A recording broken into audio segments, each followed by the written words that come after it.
আসসালামু আলাইকুম সুধী দর্শক, আজকের আমাদের মিরাজ শোয়ের প্রথম এপিসোড নিয়ে আসতেছি এবং আমার সাথে গেস্ট রয়েছে। তবে আপনাদের দোয়া এবং ভালোবাসা, আপনাদের চাহিদা অনুযায়ী আমরা নতুন নতুন গেস্ট নিয়ে আসবো। আজকের আমাদের হচ্ছে প্রথম এপিসোড। আজকের মেবি তারিখ হচ্ছে আজকের 1 তারিখ, জুন মাসের আজকের 1 তারিখ আমাদের প্রথম এপিসোড রিলিজ করলাম এবং আপনাদের ভালোবাসা নিয়ে ইনশাল্লাহ সামনের দিকে আগাতে চাই। তো বেশি অপেক্ষা না করে আমরা চলে যাচ্ছি আমাদের মূল অনুষ্ঠানে, মিরাজ শোয়ের প্রথম এপিসোড। তো সাথে থাকবেন, ইনশাল্লাহ দেখবেন সম্পূর্ণ পর্বটি। আসসালামু আলাইকুম। ওয়ালাইকুম আসসালাম। জি, আপনার নাম? আমার নাম মোহাম্মদ আনিস মোল্লা। আপনার ঠিকানা? আমার ঠিকানা জেলা বাগেরহাট, থানা চিতলমারি। আচ্ছা, আমাকে অনেকে দেখছেন, অনেকে চেনেন। হ্যাঁ, আপনি কিছু কন্টেন্ট করেছেন।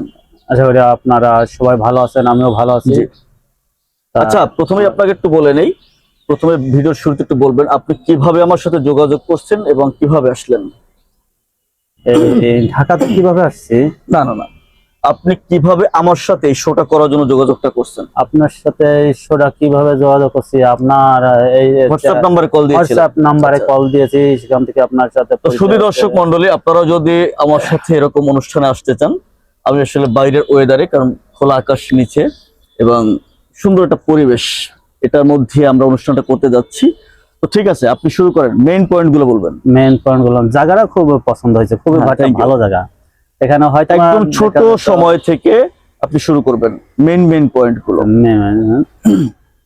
আমরা 4 ভাই। হ্যাঁ, আমার 4 ভাই, আমি বড়। হ্যাঁ, সংসারে আমি বড়। তখন দেখা যাচ্ছে যখন আমার 7-8 বছর বয়স, হ্যাঁ, তখন আগে এরকমের শিক্ষাবিদদের এরকম একটা চাহিদা ছিল না। হ্যাঁ, হ্যাঁ, অনেক। কিন্তু আমার একটু চাহিদা ছিল শিক্ষার জন্য। বা আপনি 4 ভাইয়ের ভিতরে আপনি কত নম্বর? আমি 1 নাম্বার। আপনি সবার বড়? আমি সবার বড় 4 ভাইয়ের ভিতরে। Okay. তখন পোলাপানরা স্কুলে যাইতো, আমি আমার সংসারে একটু টানের উপর ছিল, বুঝছেন, একটু অভাবী ছিল। একটু অভাব হয়েছিল।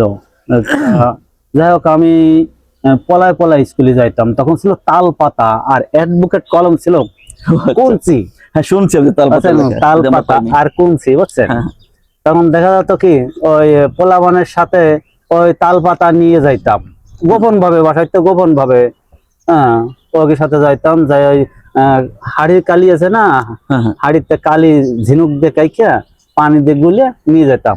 অনেক আগের কথা, অনেক আগের কথা। তখন ছিল একটা বোতল, শিশি আর কি, ওর ভিতরে রাইখা পানি দিয়ে গুলে ওই কুঞ্চি দিয়া কলম বানানো হতো। আসলে এটা আমার সৌভাগ্য, পাতায় লেখা হয়তো। এটা আমার সৌভাগ্য যে আপনার মতো একটা মানুষের সাক্ষাৎকার আমি নিতে পারতেছি। এখন দেখা গেল যে একসাথে যারা যাইতাম, তা ওর ভিতরে একটু দুষ্ট ছিলাম আমি, বেশি রকমের পোলাপানের ভিতরে, বুঝছেন। আচ্ছা, দেখা যেত ওরা লিখতো আর আমি ওই তাকায় তাকায় দেখতাম। দেখতে দেখতে দেখা গেল যে কোনো মতে ওই সময়টা লেখাপড়াটা তো ওই সময় তত একটা গুরুত্ব না। তারপর দেখা যাচ্ছে একটু দুষ্টিপনা করতাম, আমি দিকে আস্তে আস্তে বাবা মা যাইনি গেল যে আমি স্কুলে যাই। স্কুলের প্রতিও আমার দেওয়ার জন্য চেষ্টা করলো। পরে ওই পোলাপানের সাথে দুষ্টিপনা করতাম, মারেও মারতাম, ওরে মারতাম। হাতটা একটু লম্বা ছিল মারির জন্য। যা হোক, লাস্ট ফিনিশিং ওরা যাকে মারছে ওরাই শিক্ষাবিদ্যা পাইছে, কিন্তু আমি মূলত শিখতে পারি নাই। আপনি শিক্ষিত জায়গায় আসতে পারেন? আমি শিক্ষিত জায়গায় আসতে পারি। মারতাম আমার পোলা মানে নালিশ করতো, মা বাবার নালিশ করতো। পরে আমার মা বাবা অক্কাইদ আমাকে সরাই নিয়ে এসেছিল। বুঝছেন, যে তোমার শিক্ষা বিদ্যা করা লাগবে না, শিক্ষা আজকের শিক্ষার আছে নাকি, চাকরি আছে নাকি, তোমরা শিক্ষা বিদ্যা করে কি করবা, চলো বাবা চলো।